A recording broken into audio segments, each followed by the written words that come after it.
Hey, what's up guys? This is Anthony from Anthony's Customs, and for this review we're looking at the Marvel Legends Vision figure, which is good and bad, and we're going to talk about that as we go. He stands roughly 16 centimeters, which makes him about 6.25 inches, right around there. It's almost entirely Bucky cap, so we know the body. I'm not going to go through the articulation again.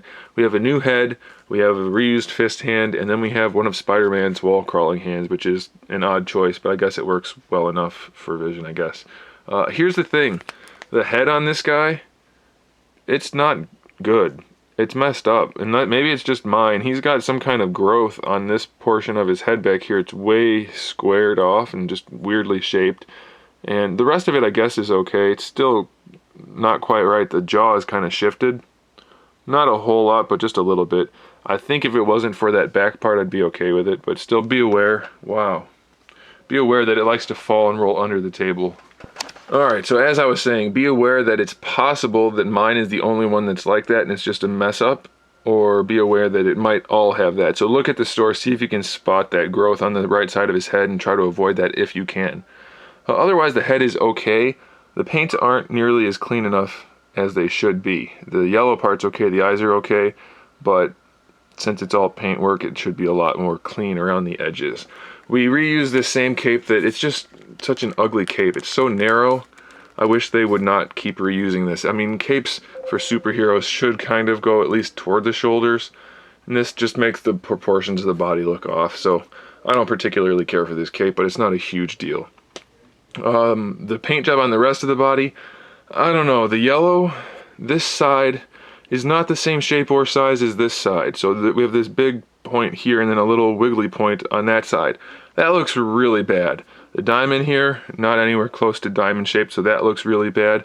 Most of the line work for the brighter green on top of the darker green is okay. Most of the line work for the dark green, literal line work going on, is okay. But we have a whole lot of dark green bleeding through, making it not look very good.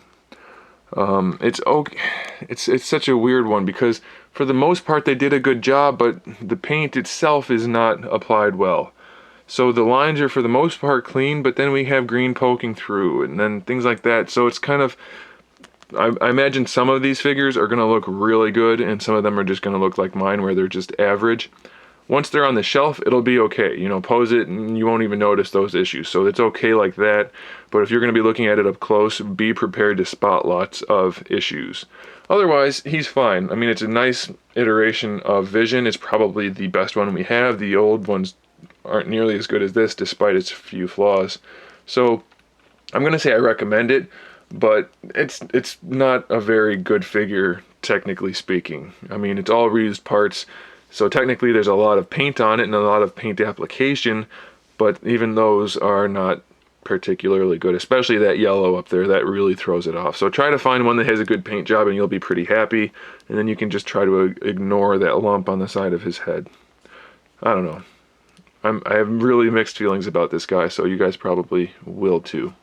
I'll pose him here at the end so you can see what he looks like once he's posed and see if you can decide if you will be okay with that or not. So there you go. Thanks for watching, guys. Make sure you subscribe to the channel so you can see my upcoming figure reviews, custom figures, and other good stuff.